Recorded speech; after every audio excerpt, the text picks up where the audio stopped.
Alright guys, welcome back to the channel. So today there's a couple of things I want to see through on FORscan to have a little more modernized, updated features on the truck. One of them is the double honk when it's running. I can't stand that, but if there's some features you guys want to see or curious how it kind of works, I'm going to walk you through it today. So let's get into it. One of the annoying features that I don't like about the Ford Raptor that I want to change is the double honk. You can change that with FORscan. If you're going to run the FORscan system, it's a good idea to have your battery on a charger. A lot of electronics inside these things and they'll drain the battery very quick. Here we are inside of FORscan. And what you're looking for is double honk on leaving cabine. But we're going to click it. Let's see. And it's selected. Wrong one.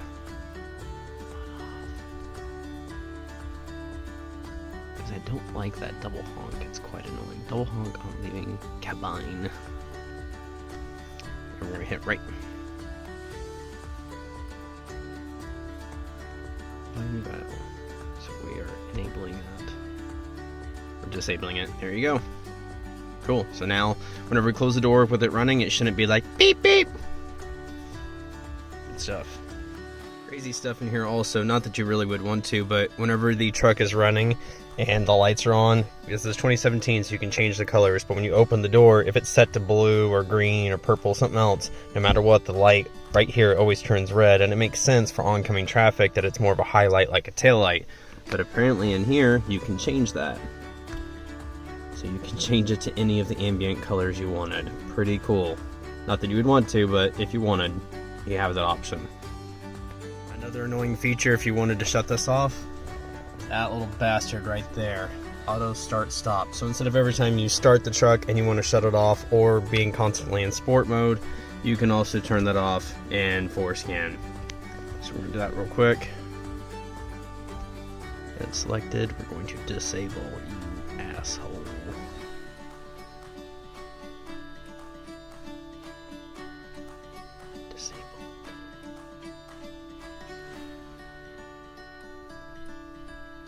So there we go.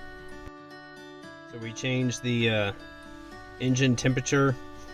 Hold on. We changed the engine temperature reading, so now it's displayed over the engine temperature and the transmission as well. Good fun stuff. So the 2017 Raptor just did a TCM relearn for the shift points on the truck, and just initially putting it in drive instead of it slamming real hard, and even the second to third gear, it is so incredibly improved. I've gone like 10 miles an hour, but just the first initial interaction is like through the roof. Way better. I cannot believe how much better that is. So I'll go ahead and just do a little demonstration here. We're gonna put it in park. Going into park's never been an issue. It's going into drive, so I've had to hold the brake down a little bit harder, so I'm just going to lightly hold it. That is so buttery. Oh my goodness, that helped so much. That initial going into drive used to be kind of a real hard slam, and it's so much better. But a couple of the other features we have now is we have temperature over the oil and the transmission. So here's the other thing. Key on the hip, truck's running. No more double park. No more double honk on the park. But if you guys enjoyed this video, please consider hitting subscribe, because there's going to be a lot more coming out on the Raptor as we run the miles up to the roof. It's almost at 170,000, so there's only more things that are going to go wrong with it, which we love because we get to fix it here. But I appreciate you guys on the love and support and everything you're doing for the channel. Thank you guys so much, and we'll catch you in the next one.